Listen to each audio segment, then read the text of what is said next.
front of this board for over a year and a half. You knew, according to the spotlight, that one board member was at another commitment that was well in advance of this REMS vote, and you could not, you refused to go on a recess. I find that disgusting. Thank you.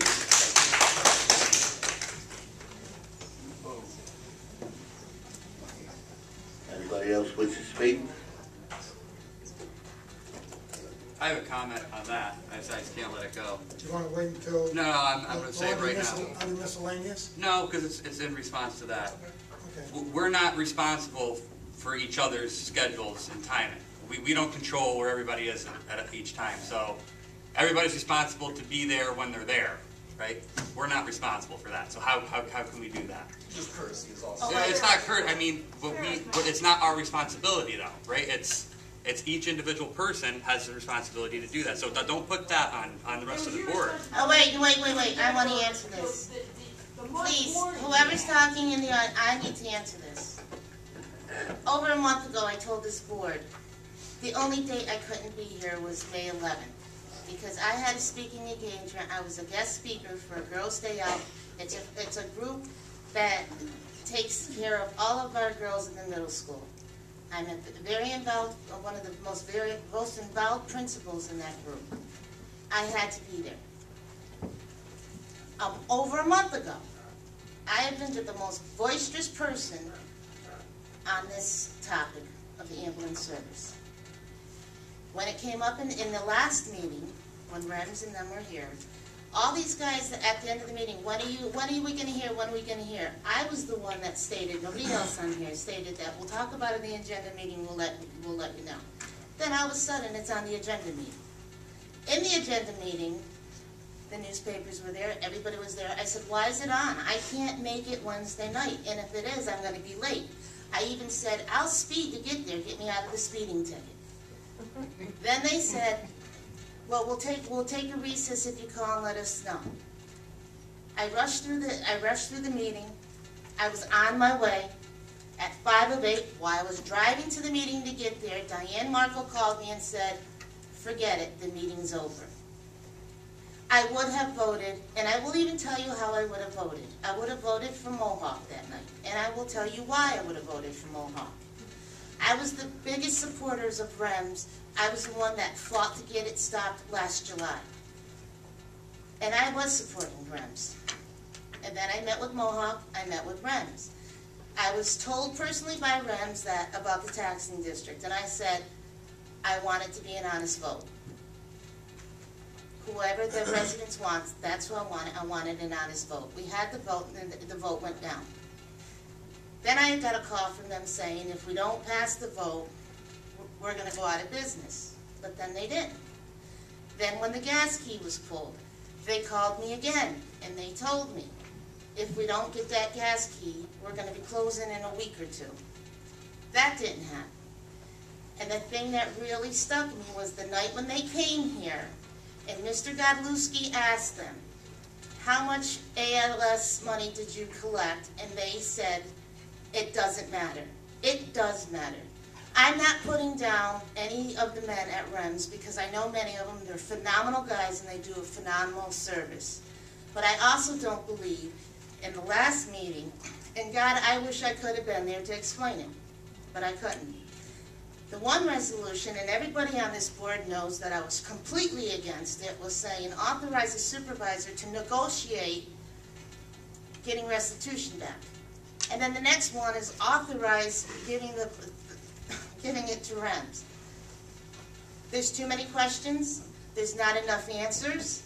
Mr. Godlewski even told us in the agenda meeting in front of anybody, even the Attorney General is looking into this. I'm sorry, I could not have voted, so there's my answer. I would have been at the meeting had it not been scheduled that night. I would have done it if they held a recess and my vote would have been to Mohawk. I'm sorry that I could not make that meeting. I could not get out of the scheduled meeting. I was a guest speaker.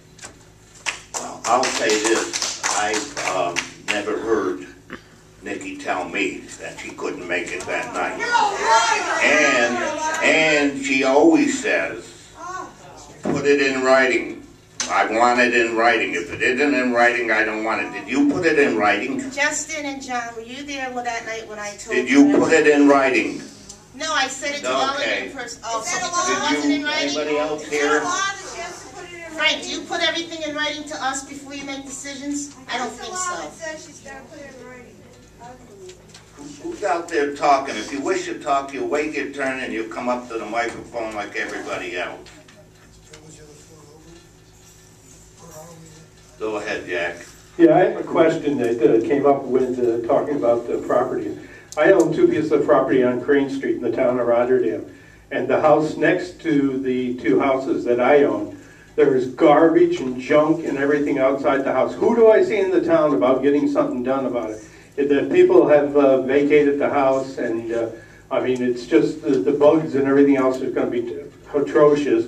And the houses are one house after another, so the fire conditions, I mean, we could lose a whole block there if it comes summertime and so forth. Who in the town should I contact about getting away? I called Keller Williams, who has the listing on it. They can't tell me who the bank is that holds the mortgage because it's going into foreclosure. And Keller Williams told me it'd probably be 6 months to 9 months before anybody, you know, probably fall, November, before anybody would show up even at the house to do anything about it. But there's garbage and everything in the driveway and so forth at the house. The address is 1710 Crane Street. And people have just, you know, vacated and left it, you know. But what department should I call here at the town to get somebody to look at it and, you know, have it cleaned up or whatever it's got to be done? Because it's going to be a health, you know, a problem as, you know. I have a big, large dumpster at my properties for the 8 apartments that are in those 2 buildings. And this gentleman, you know, that lived there was in the construction business, and we used to catch him, you know, putting stuff in there. But then when we finally stopped him from using our dumpster, apparently he's, you know, there's roofing, and then there's garbage, and there's clothes, and everything laying there. But I don't know who to contact here in the town. Well, you can contact Public Works. What happens sometimes, Jack, is somebody will own that house, and they'll live out of town, and they don't take care of it. Right. Now, Every house I see like that. Yeah. Well, this were owner occupied, but they've separated, and it's going to I've been told it's going to foreclosure. It's a single family home, but you know. Right. Well, I'm trying to explain what happens there. And I will see a house like yours it's mentioned, or somebody else will mention, and I will call Mike Griesner from Public Works, and he'll send Pat Carroll there to see what the story is. And what happens is they'll sometimes have to go cut the grass, and then the people are still paying taxes on that house. So you put a levy. So they can't take the house away because they're paying, but they keep sending them notices, you got somebody to clean it up or something, and they don't. So then the town goes in, cleans it up, adds it to their tax bill. Okay, that's fine. And that's the problem. Just like the house on Broadway, the back porch and the front porch are falling off. I said, why is that house even there? It's a dangerous thing to even have there. So they said there's no money to take these houses down. And they don't belong to the town.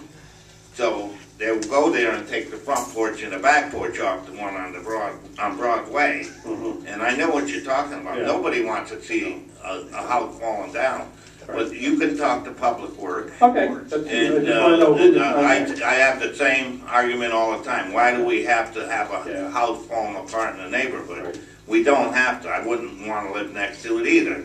But if they tell me there's no money or we can't do nothing about it because they're paying the taxes, all we could do is give them a notice. They got 3 months or 6 months 90 days to answer that notice. After 90 days, we go in, we cut the grass, clean the place up a little bit, what we can, board it if we have to, and then send them another notice 90 days after the grass grows too high, because there's certain things you can't do to them. Otherwise, and then I don't like the ones the towns own. I don't know if they own them. I said the same thing. Why don't you sell them and make them productive again? They said we don't own them. People still pay taxes. They live in another state or country or whatever. But nobody wants to look at a house that's falling apart. Yes. I mean, Right, yeah. if I could do something about it, I'd do it right now, but it's something I've Well, been the after garbage, all the you while know, I've been here. Somebody's gotta clean up the garbage, there's gonna be real help. Right, Yeah. when you see garbage like that, then you call Public Works and say, hey. Of course, yep. But I mean, if there's houses that are on the tax roll that the town owns, they should auction them off and get somebody to take them and redo them. Yeah, I can't even find out what bank holds a mortgage on it to get them to. Jack, the problem is, there's a process that we have to go through legally. Yeah. Do what the supervisor is saying. Yeah. I can tell you that the board members are all getting notices from the planning department when they cite a property owner, Yeah, all right? And I can tell you now that the old International Charter School just got one the other day, all right? Because that's starting to look a little run down, shall Yep, we say? definitely. But I have had taxpayers come to me, and I can assure you that they are making people clean up their stuff. I don't know what happened here, but it is Mr. Griezmann's group that does do that. okay, that's just so I would know where to go. Something Yep, that's- thank you.